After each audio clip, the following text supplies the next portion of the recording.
রবিবার সকাল ৮টা নাগাদ ভারত বাংলাদেশ সীমান্তে চিনি পাচার করার সময় বিএসএফ এর গুলিতে নিহত হয় এক পাচারকারী। ঘটনা সোনামুড়া মহকুমার কলমচৌড়া থানার আদামপুর সীমান্ত অঞ্চলের। নিহত পাচারকারী বছর ৪৫-এর আনোয়ার হোসেন বাক্সিমূল ইউনিয়নের মিরপুর গ্রামের বাসিন্দা। বাংলাদেশি স্থানীয় ইউনিয়ন পরিষদ সদস্য আবুল কাশেম জানান, জামতলা সীমান্তে বিএসএফ এর গুলিতে আনোয়ার হোসেন নিহত হয়েছেন। নিহতের লাশ কাটাতার সংলগ্ন এলাকায় রয়েছে।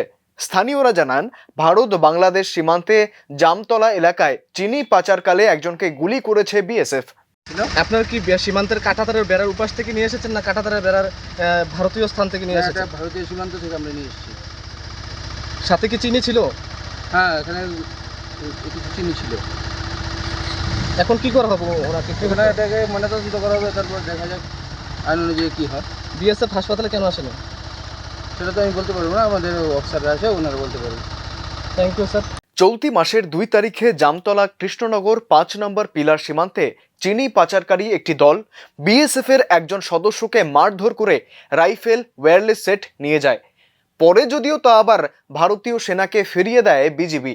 তবে সীমান্ত অঞ্চলে রেশ কাটেনি এই ঘটনার। তারপরেই রবিবার এই ঘটনা।